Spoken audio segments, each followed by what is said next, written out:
소돔 고모라 성은 그 당시에 에덴 동산과 같고 애국과 같다 그랬어요. 물이 많고, 물이 많으니까 풀들이 많이 나겠죠. 풀들이 많이 나면 양떼가 살찌게 양떼를 기를 수도 있고, 하여튼 비옥한 땅이고 그 당시에는 최고의 땅이었어요.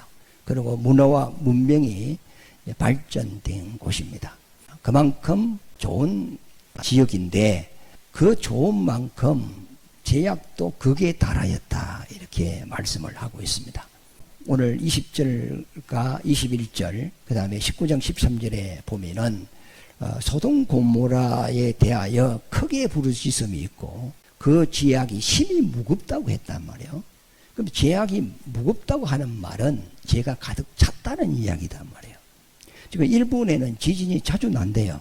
한 달 동안 뭐 2,000회가 또 넘게 났다 하던가. 하여튼 막 밑에 막 마그마그 막 꿈틀꿈틀 하나 봐. 그리고 그 가스층이 있어가지고 막 팽창을 해가지고 위에 땅이 막 이 흔들리는 것이 한 달에 2,000회가 넘었다니까.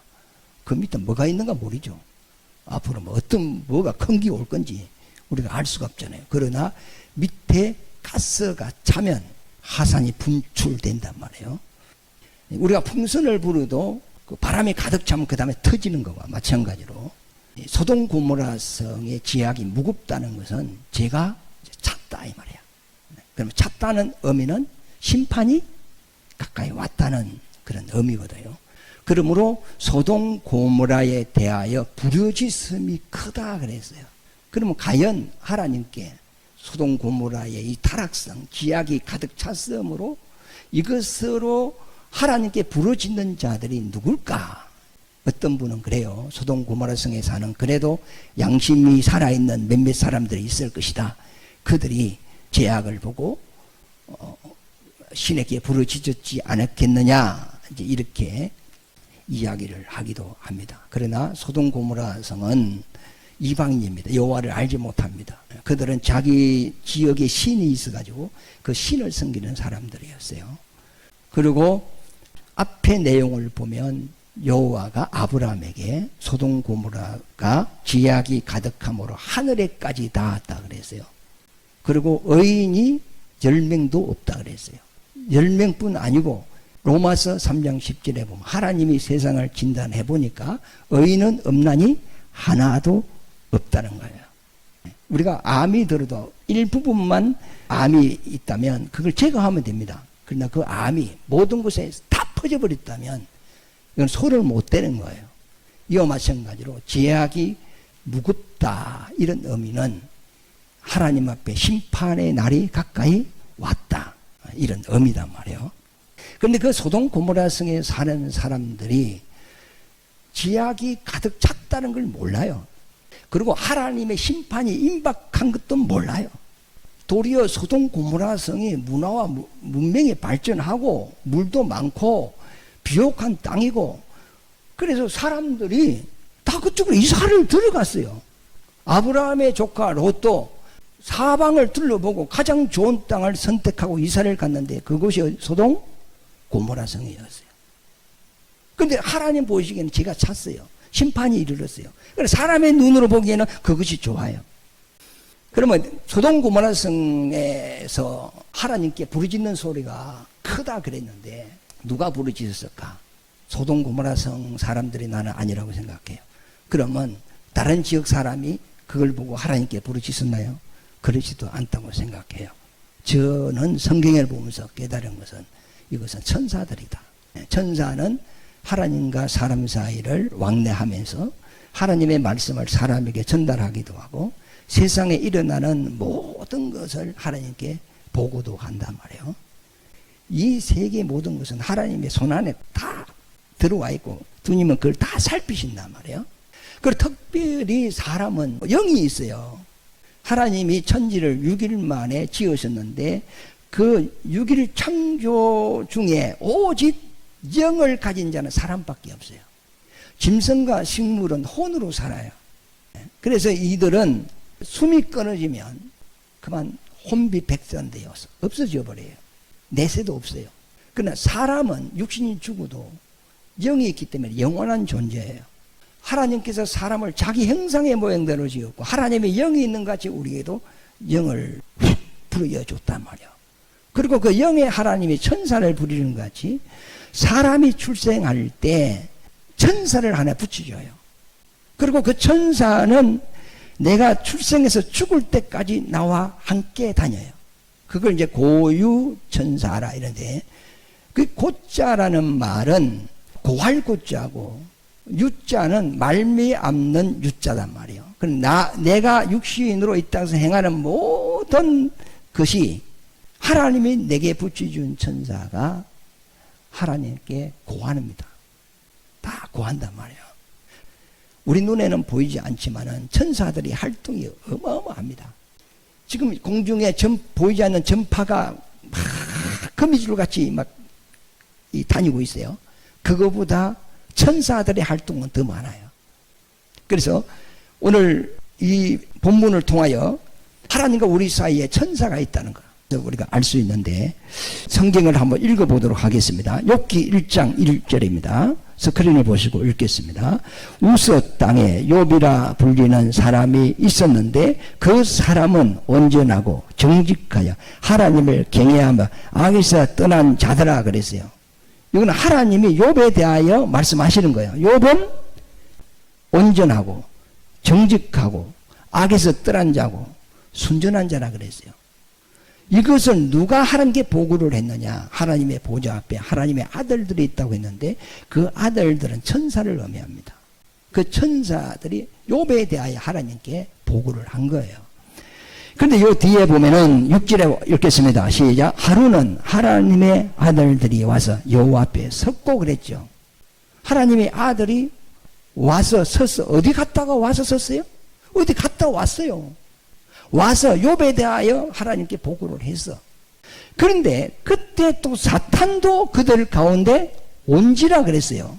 어디에서 왔습니다. 7절에 보면 여호와께서 사탄에게 이르시되 내가 어디서 왔느냐? 사탄이 여호와께 대답하여 이르되 땅을 두루 돌아 여기저기 다녀왔습니다. 사탄도 이 세상 여기저기 동서남부 거제도 왔고 마산도 왔고 서울도 왔고 대구도 왔고 두루 돌아다니다가 지금 어디 앞에 와서? 하나님 앞에 왔다. 이렇게 얘기를 했어요. 그러니까 하나님이 부리는 선한 천사도 이 땅에서 막 왕래를 하는 거예요. 그 다음에 마귀와 그 사자들도 이 땅에서 어떻게 해요? 막 움직이고 있는 거예요. 눈에는 보이지 않지만 그 영의 세계가 있단 말이에요. 그래서 여호와께서 사탄에게 물어봤어요. 그제 물어보니까 여기저기 뭐 다니다가 왔습니다. 그래서 그러면 너 내 종 그 욥은 순전하고 악에서 떠나고 정직하고 하나님 말씀에 순종하는 자였다. 그만큼 어려운 자가 지상에 없느니라. 하나님께서 욥에 대하여 이야기를 했더니 사탄이 뭐라고 하냐면 하나님이 뭐 산울을 두르고 그를 보호해주고 복을 주니까 욥이 하나님을 경외하죠. 당장이라도 보호하는 보호막을 제거하고 그에게 있는 재물을 빼앗아 보세요. 하나님에 대하여 욕을 할 겁니다. 그럼 여기서 우리가 알아야 될 것은 사탄도 요리저리 돌아다니면서 욥에 대하여 알고 있었고 이 천사들도 욥에 대하여 다 알고 있었단 말이에요. 그러면 우리에 대해서도 알까 모를까? 다 안다는 거죠. 그게 영의 세계예요. 마태복음 18장에 보면은 제자들이 예수님께 질문을 했어요. 천국에서 누가 큽니까? 물어봤더니 예수님께서 어린아이를 세우고 하는 말이 너희가 이 어린아이와 같지 않으면 결단코 천국에 들어갈 수가 없느니라. 누구든지 어린아이와 같이 자기를 낮추는 자가 천국에서 큰 자라 그랬거든요. 그럼 어린아이가 되어야 천국 들어간다? 그럼 어른은 못 들어갑니까? 그런 의미가 아니고 어린아이라는 말은 율법 아래 있는 사람이에요. 율법은 몽학선생이라 그래요. 가정교사, 어린아이의 선생이라는 말입니다. 그러니까 이 율법으로 죄를 깨달은 자를 어린아이라 그래요. 그러면서 하는 말이 이런 어린아이 하나를 영접하는 것은 나를 영접하는 것이요. 죄인을 영접하는 것은 누굴 영접하는 거죠? 주님을 영접하는 거 마찬가지예요. 예수님이 오신 것은 의인을 구원하러 왔습니까? 죄인을 구원하러 왔습니까? 죄인을 구원하러 왔어요. 나는 죄 없다면 예수와 상관이 없어요. 죄 없다는 사람은 교만한 사람이에요. 하나님의 은혜를 받을 수 없는 사람이에요. 그러나 율법으로 죄를 깨닫고 나는 죄인입니다, 나를 불쌍히 여겨주세요, 이랬을 때 하나님의 자비의 손이 오고 구원이 오고 하나님의 영접이 오는 거단 말이에요. 예. 그래서 죄를 깨달은 자, 이 사람을 너희가 실족시키면 영접해서 생명을 주고 천국을 줘야 되는데, 네가 그런 죄를 지어서 인간답지 않게 짐승만도 못한 놈 이렇게 하면서 그를 내 핑계치면, 그리고 그에게 영원한 생명의 길을 제시해 주지 않으면 너는 차라리 연자 맷돌을 목에 달고 깊은 바다에 빠뜨리는 게 낫다. 그러면서 10절에 보면 어떻게 되냐면, 이 어린 아이를 너희들이 괴롭히지 마라. 그들의 천사가 항상 하나님의 얼굴을 뵙느니라 그랬어요. 나사로가 죽으니까 그 영혼을 천사가 받들고 낙원으로 가죠. 이와 마찬가지예요. 내가 영이 있으므로 영을 붙이는 거예요. 육신의 수명이 다 돼서 내 영혼이 몸에서 나오면 나의 천사가 나를 데리고 또 낙원까지 가요. 그러나 불신자는 영혼이 몸에서 나오면 천사만 떠나요. 그 영혼 버려주고 가요. 그래서 믿지 않고 죽은 사람의 영혼을 쓰레기라 해요. 쓰레기는 썰어서 불에 태워요. 거기 지옥이라는 그렇게 포인을 그리 써서 개했나 그렇게 쓴 거예요. 우리는 존귀한 자거든요. 영원한 자고 예수 그리스도 안에서 하나님 아들이 되어서 하늘나라를 유업으로 받기 위하여 지원받은 자들이 사람이에요. 그러므로 사람은 하나님의 함부로 취급을 하지 않아요. 영을 붙여서 그를 보호하기도 하고 그에게 앞으로 상을 주기 위하여 그 행위에 대해 모든 것을 다 기록하고, 나에 대하여 모든 걸 기록한다는 것은 하나님이 나에 대하여 관심이 있다는 겁니까? 관심이 없다는 겁니까? 관심이 있다는 거죠. 여러분들이 이 세상에 많은 사람이 있지만은 여러분들의 마음과 눈길은 내 자식에게 있는 거예요. 왜? 그 속에 내 생명이 있으니까. 우리가 하나님의 생명을 받았다면 하나님의 눈길과 하나님의 마음은 지금 우리한테 와 있는 거예요. 우리는 존귀한 자입니다. 할렐루야. 그게 영의 세계입니다. 그리고 계시록 5장에 보면 하나님의 보좌가 있어요. 그리고 보좌 뒤에는 24보좌가 있어요. 그럼 주님이 앉아있는 보좌는 만왕의 왕이거든요. 주님은. 그리고 뒤에는 장로 24명이 보좌에 앉아있어요. 그럼 보좌에 앉았다는 것은 왕이라는 의미죠. 그럼 분봉왕이라는 거예요.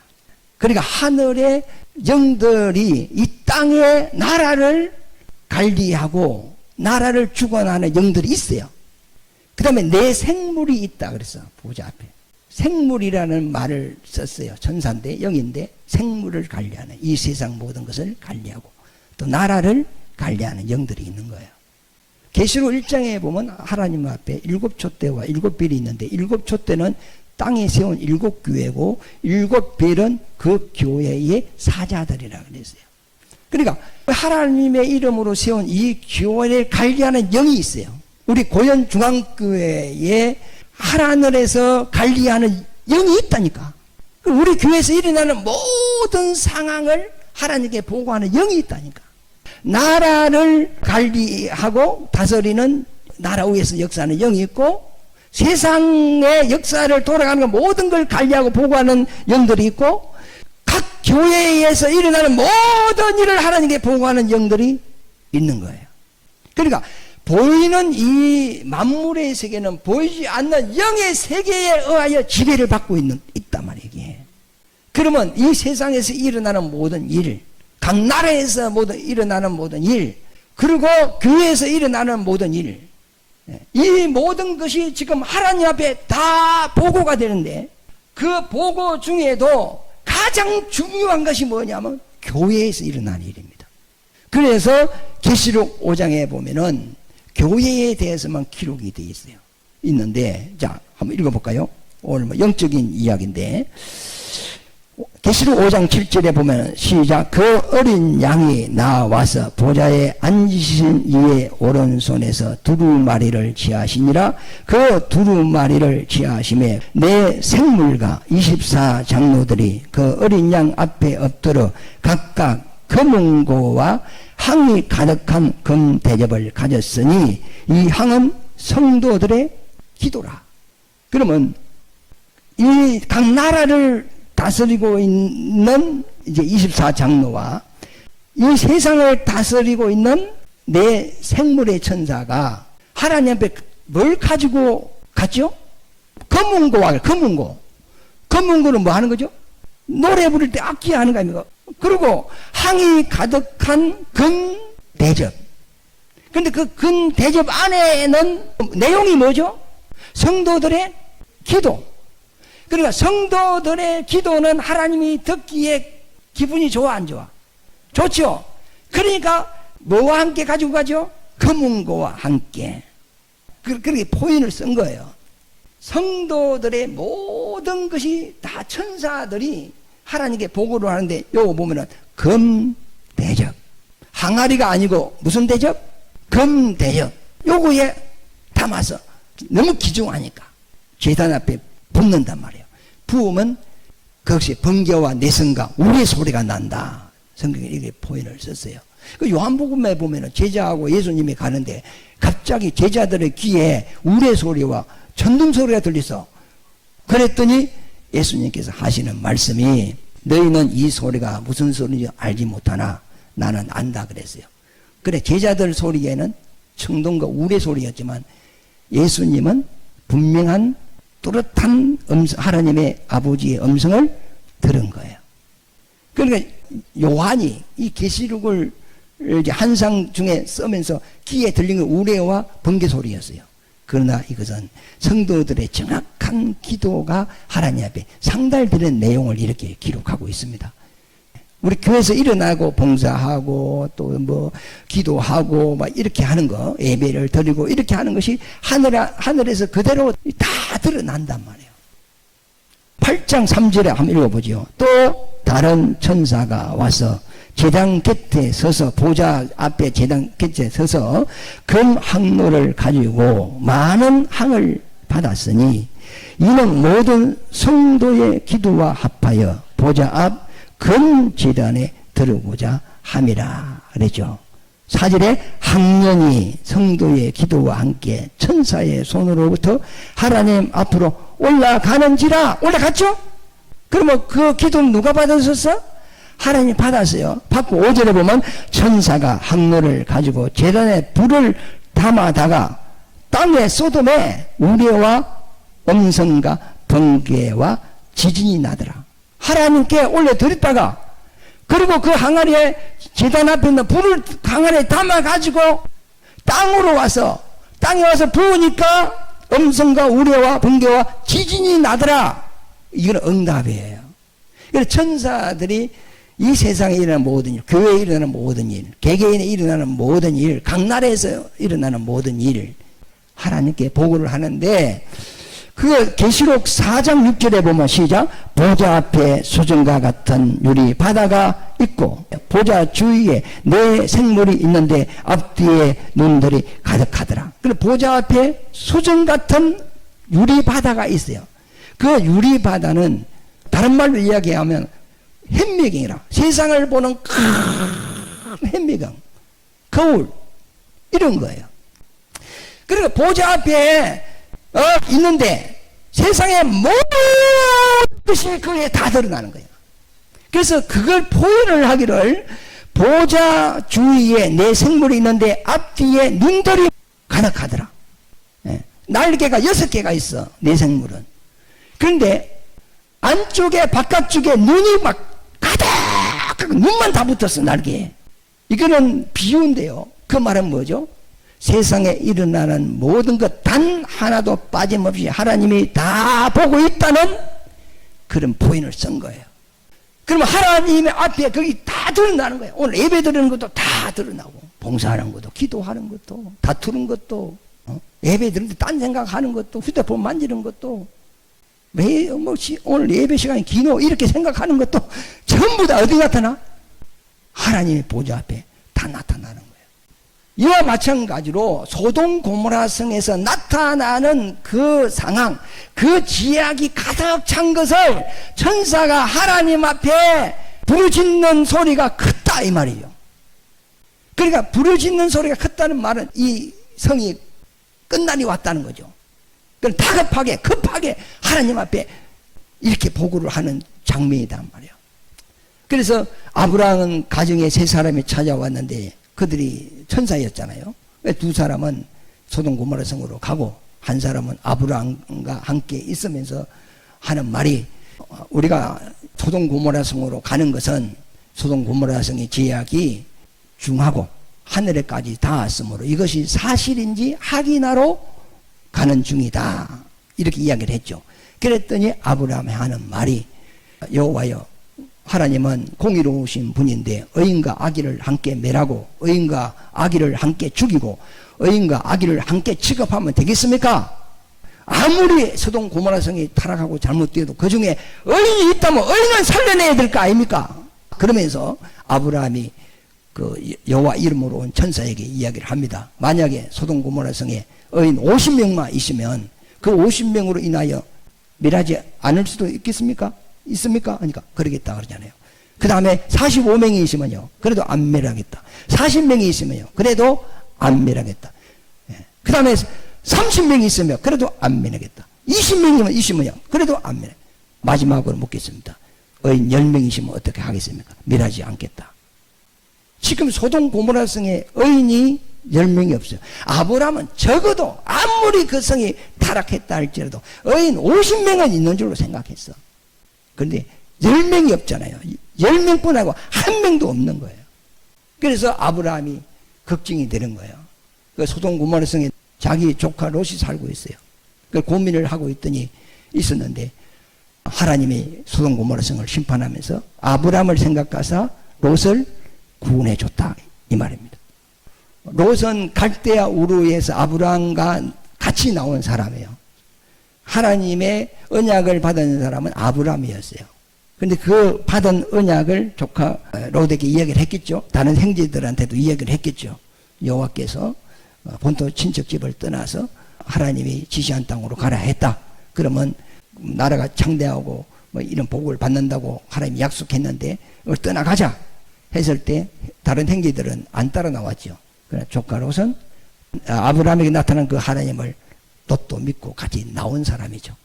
그래서 롯은 이제 구원을 받게 되는 겁니다. 오늘 그 내용인데, 롯이 소돔 고모라 성의 심판이 임하였다는 것을 제가 가득 찬 걸 알았어, 몰랐어요? 몰랐죠. 도리어 사람들은 그곳이 더 번창하고 살기 좋고 땅도 기름지고 물도 많고 비옥한 땅이고, 도리어 그쪽으로 다 사람이 있는 뭐 논밭 팔아서 그쪽 지역으로 이사 가려고 지금 하고 있는 중이에요. 그런데 하나님 보실 때는 그곳에 심판이 임한 거죠. 오늘날도 마찬가지잖아요. 하나님의 마지막 심판의 그 날이 사실은 너무 가까이 온 거거든요. 그래서 사람들은 그걸 모르고 자꾸 세상에 즐거움, 쾌락 이런 데 빠져들어서 마치 롯과 같은 그런 그 삶을 살아가고 있습니다. 자, 로마서 8장 26절 한번 읽어보겠습니다. 시작. 이와 같이 성령도 우리의 연약함을 도우시나니 우리는 마땅히 기도할 바를 알지 못하나 오직 성령의 말할 수 없는 탄식으로 우리를 위하여 친히 간구하시니라. 지금 신학적인 포인트로 이렇게 했거든요. 성령도 우리를 위하여 말할 수 없는 탄식으로, 안타까운 마음으로 우리를 위하여 기도를 해준다는 거예요. 저 인간은 하나님의 복을 받고 살아야 되는데 저 자꾸 망할 짓만 하고 있으니까 성령이 볼 때는 안타까움이 있는 거예요. 그래서 탄식하는 마음으로 하나님께 기도해 준다 그러잖아요. 그러면 성령이 기도한다 그런 의미는 아니고, 성령 하나님은 하나님입니다. 그럼 하나님께 기도하면 되겠어요? 성령이 부르시는 영들이 있단 말이에요. 그 영들이 보고를 하는 그런 장면, 또 그것을 이제 기도로 표현을 한 겁니다. 34절에 누가 정죄하려 죽으실 뿐 아니라 다시 살아나신 이는 그리스도 예수시니 그는 하나님 우편에 계신 자요 우리를 위하여 간구하신 다시니라, 이렇게 했습니다. 하나님도 우리를 위하여 간구한다. 성령님도 우리를 위하여 간구한다. 이것은 신약적인 포인트이고, 구약에 보면은 많은 천사들이 하나님과 사람 사이를 왕래하면서 보고도 하고 또 말씀도 가지고 오고 응답도 가지고 오고 그런 장면을 지금 성경 구절을 몇 구절 찾아가지고 우리가 읽어봤습니다. 우리가 알아야 될 것은 사람은 영적인 존재, 영혼, 육이 있습니다. 이 세상에 있는 시인들은 혼을 영으로 이제 말을 하는데, 그래서 뭐 영감이 있다, 뭐 시를 쓰고 뭐 소설을 쓰고 이런 사람들이 뭐 영감으로 썼다 이렇게 하는데, 그것은 영감이 영이 아니고, 영감이라는 것은 누굴 아는 거죠? 하나님을 아는 거예요. 영감. 우리가 밖에 있는 걸 내가 인식해 드리는 것이 눈으로 보고 인식하고, 귀로 듣고 인식하고, 냄새로, 맛으로, 느낌으로 세상 것을 이렇게 받아들이는 것 같이, 사람의 눈에는 보이지 않지만 영을 내가 아는 감각, 영을 아는 지식, 이것을 영감이라고 이야기하는 거예요. 그래서 다윗은 영의 감동이 있었어요. 그래서 자기 영혼이 기쁠 때 내 영혼아 주를 찬양하라, 내 영혼아 하나님을 경배하라, 시편에 보면 그런 말이 많죠. 그 다음에 영의 탄식이 있을 때는 내 영혼아 왜 낙심하느냐, 왜 불안해하느냐, 여호와를 바라라, 하나님을 바라라 하면서 자기 영의 영 상태를 다윗은 굉장히 많이 표현을 하고 있습니다. 시편에 보면. 그런데 여러분들도 하나님을 의식하고 있어요. 영이 살았다는 말이거든요. 그러나 불신자들은 이 영적인 것에 대해 전혀 감각이 없어요. 그래서 영의 이야기를 하면 멍해져 버려요. 와닿지도 않고 이해도 안 되고 기쁘지도 않아요. 그러나 그 영이 살아나면 하나님의 말씀을 들을 때 영의 기쁨이 막 올라오는 거거든요. 내가 너에게 주는 기쁨은 배에서 생수가 터지는 기쁨이 될 것이라고 요한복음 7장에 예수님이 제자들에게 이야기를 한 건데, 하여튼 우리가 이 성경도 전부 다 영적인 이야기입니다. 물리적인 이야기 아니고. 오늘 좀 내용이 어렵는가 모르죠. 하여튼 오늘 내용은 소돔 고모라 성에서 부르짖는 소리가 크다. 그 누가 부르짖었느냐?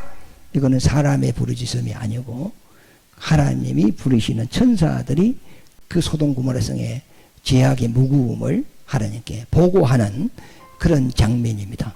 그래서 하나님이 천사를 보내서 소돔 고모라 성의 이제 그 죄악의 상태를 확인하고 심판하는 장면이다 이 말이죠. 그러니까 우리 모든 것이 하나님께 보고되고 상달되고 또 좋은 것도 보고되고 있다는 것을 여러분들 오늘 아시고 늘 하나님의 말씀에 따라 선을 쫓아 사시는 여러분 되시기를 예수 이름으로 축원합니다.